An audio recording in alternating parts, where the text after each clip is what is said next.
नमस्कार, मेरा नाम है इंजीनियर अरविंद। आप देख रहे हैं BH न्यूज। मेरी मौजूदगी इस समय शेखपुरा में है। शेखपुरा में तमाम जो है जनसुराज के योद्धा, प्रशांत किशोर जी के सिपाही जो है उपस्थित हैं जनसुराज के कार्यालय में। आप अपना परिचय दीजिए सर, संक्षेप में पहले। मेरा नाम कैप्टन मुकेश सिंह हुआ। मेरा घर तेउस बरबीघा हुआ। तो आपने जनसुराज के लिए जो है सर बरबीघा से अपना जो है पर्चा भरा है। जी, पर्चा भरा है। तो जनसुराज के लिए जो है आपने बरबीघा से पर्चा भरा है, तो आपने क्या देखा है जनसुराज में? प्रशांत किशोर जी में ऐसा आपने क्या देखा कि भारतीय जनता पार्टी, जदयू और आरजेडी जैसे मजबूत पार्टी को छोड़कर आपने जनसुराज का दामन थामने का काम किया? ये यहाँ पर हम नहीं, पूरा बिहार देख रहा है कि पिछले 40 साल में जो है एक एक करके दोनों पार्टियां किस तरह से बिहार को एक सबसे निचले स्तर तक लेकर पहुंच गई। जो बिहार आज़ादी के बाद दूसरे और तीसरे पायदान पर था, आज नीचे से दूसरे या तीसरे पायदान पर पहुंच गया है। इस बिहार की स्थिति को बदलने के लिए जनसुराज, हमारे नेता प्रशांत किशोर आगे आए हैं और उन्होंने एक नए बिहार का सपना देखा है और उसी सपने को साकार करने के लिए सभी जनसुराजी एक साथ लगे हैं। और निश्चित रूप से इस बार बिहार में एक बदलाव आएगा और जनसुराज एक जन सैलाब की तरह बदले, पूरे बिहार को बदल के रख देगा। जन सैलाब के रूप में जो है आप लोग बदल के रख दीजिएगा बिहार को। तो बरबीघा पर हम रहते हैं, क्योंकि आपने जो है पर्चा भरा है बरबीघा विधानसभा को लेकर। तो आपके पास जो है बरबीघा के लिए ऐसा क्या रोड मैप है जो आप जितने भी पिछले वहाँ विधायक बने हैं उनसे आप अलग कीजिएगा?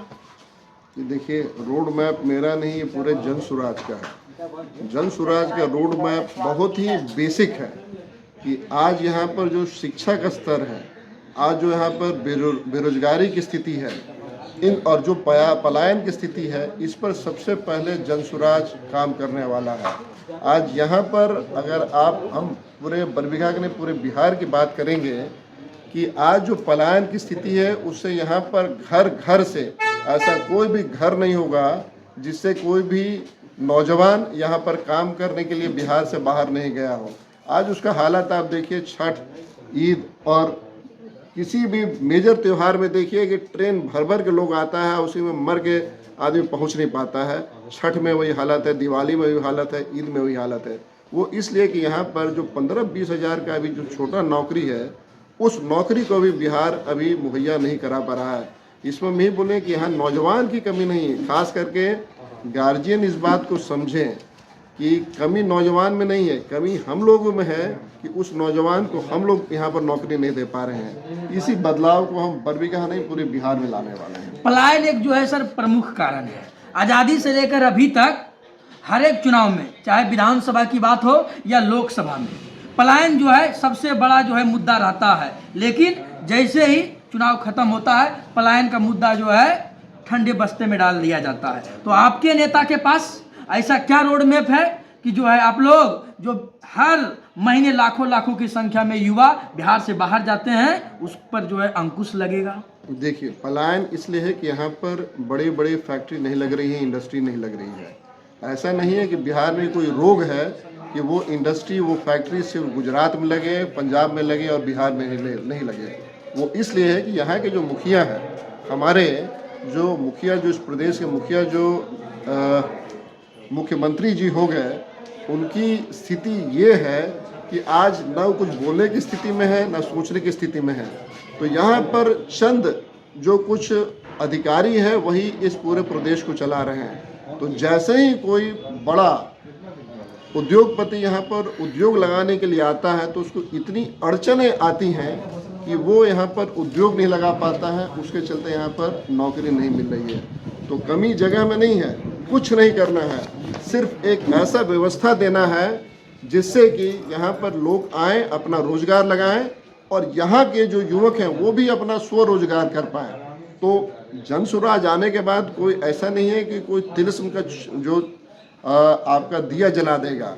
वो सिर्फ ऐसा मौका देगा कि यहाँ पर के जो नौजवान हैं वो अपना स्वरोजगार करेंगे और जो बाहर से उद्योगपति हैं वो आराम से आके अपना यहाँ पर फैक्ट्री और इंडस्ट्री लगा पाएंगे, उद्योग लगा पाएंगे, जिससे यहाँ पर रोजगार मिलेगा। और यही हर दूसरी जगह होता है। आपको एक छोटी सी बात बताएंगे कि अभी यहाँ पर के हमारे बिहार के एक बड़े मंत्री हैं गिरिराज सिंह, जो कि 7 या 10 जो बड़ा फैक्ट्री खोल रहे हैं कपड़े का गुजरात में, वो क्या एक भी फैक्ट्री बिहार में नहीं खोल पाते? क्यों ऐसा नहीं करते हैं? क्योंकि उनको लगता है कि यहाँ पर करने से उनको वोट में जो है कोई बदलाव नहीं आने वाला है। जिस दिन हमारे बिहार का आदमी जाग जाएगा, इन सब को उखाड़ के फेंक देगा और उसके बाद यही लोग आएंगे और यहाँ पर फैक्ट्री लगाएंगे। तो जन सुराज वही काम कर रहा है, जन सुराज लोगों को जगा रहा है। जिस दिन बिहार की जनता जाग जाएगी, उसी दिन यहाँ पर फैक्ट्री और रोजगार सब चीज़ अपने आप लगने लगेगा। आप रोजगार देने की बात कर रहे हैं, पलायन रोकने की बात कर रहे हैं, लेकिन विपक्ष जो है आप पर आरोप लगाता है कि आप भारतीय जनता पार्टी के बी टीम के रूप में काम कर रहे हैं। आप बी बोल दिए, डी बोल दिए, ई बोल दिए, हमको तो जन स्वराज को कोई फर्क नहीं पड़ता है। हम अपना सिर्फ काम करने आए हैं और अपना काम करेंगे। अभी इस तरह से दिग्भ्रमित करके तो 40 साल से सब चलाते रहा है, कभी जाति के नाम पर, कभी धर्म के नाम पर, कभी प्रदेश के नाम पर, किसी नाम पर जो है ये सब लोगों को बांट करके और अपना जो सत्ता जो है भोग करते रहे हैं।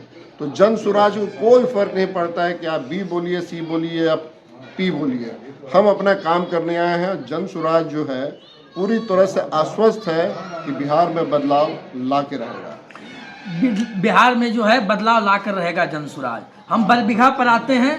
बरबीघा में से जो है सर आप अपना जो है भाग आजमाइएगा, भावी उम्मीदवार के तौर पर जो है आपका नाम चल रहा है।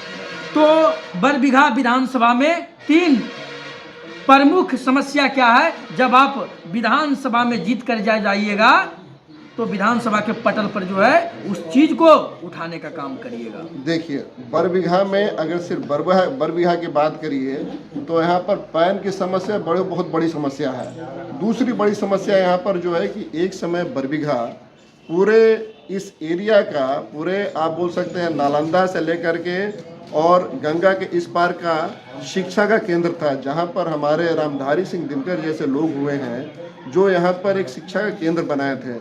आज बरबीघा की स्थिति ये है कि यहाँ के बच्चे जाके लखीसराय, पटना और नालंदा में पढ़ रहे हैं। तो सबसे पहले शिक्षा को वापस यहाँ पर बरबीघा को एक शिक्षा का स्थल बनाया जाए। दूसरा जो बड़ा समस्या है कि यहाँ पर एक बढ़िया अस्पताल हो, क्या है कि अब बरबीघा में एक रेफरेंस अस्पताल है जो कि छोटा सा भी अगर हो जाता है तो उसको रेफ़र कर दिया जाता है पटना या पावापुरी या नालंदा। तो कम से कम बरबीघा एक बढ़िया, इतना बड़ा जगह है, वहाँ पर कम से कम बढ़िया स्वास्थ्य की व्यवस्था हो। और तीसरी कि ऑलरेडी देखिए हमारा सब गांव में स्कूल है, ऑलरेडी व्यवस्था बना हुआ है, उसको सिर्फ सुचारू रूप से चलाने की व्यवस्था करनी है, जिसमें कि जो तंत्र है वो कहीं पर वो बाधा ना बने। जो बोलते हैं कि गवर्नेंस जो है उतना ही होना चाहिए जिससे कि वो सही सुचारू रूप से गवर्नेंस चलता रहे। यहाँ पर जो गवर्नेंस है सिर्फ बांट और दलाली का काम बच गया है इसके पास, कि अब जो यहाँ पर के जो नेता हैं, बड़े नेता हैं, वो सहयोग के बजाय सिर्फ अवरोध का काम करते हैं। तो सिर्फ नेता को हटा दीजिए, उस तरह के नेता को, अपने आप काम ठीक से होने लगेगा। अंतिम सवाल है सर, आप जो है बरबीघा के लोगों से जो है क्या अपील कीजिएगा? कैसे जो है बरबीघा के हर गांव तक जो है, बरबीघा के हर घर तक जो है जन स्वराज का जो प्रशांत किशोर का विचार है उसको पहुंचाया जा सके? कैसे जो है आप पर विश्वास करें? क्यों विश्वास करें प्रशांत जी पर? क्यों विश्वास करें लोग? एक बात बोलेंगे कि आपने 40 साल पर तो 40 साल सब पर विश्वास कर लिया, एक बार इस पर विश्वास करिए। क्यों विश्वास करिए उस पर आते हैं। आज कौन सी पार्टी है जो रोजगार, शिक्षा, स्वास्थ्य पर बात करती है? आपको आज के डेट में कोई ऐसी पार्टी नहीं है जो इस मुख्य चीज़ पर बात करे। जो भी पार्टी है या तो जाति पर बात कर रही है, धर्म पर बात कर रही है, या आपको कोई न कोई एरिया पर बात कर रही है। सिर्फ जन स्वराज है जो आम आदमी की बात कर रहा है कि हम पहले रोजगार का बात करें, हम पहले स्वास्थ्य का बात करें, पहले महिलाओं की बात करें, और पहले हम जो है यहाँ पर हम बढ़िया एक व्यवस्था लेके आए जो कि जन जन का व्यवस्था हो।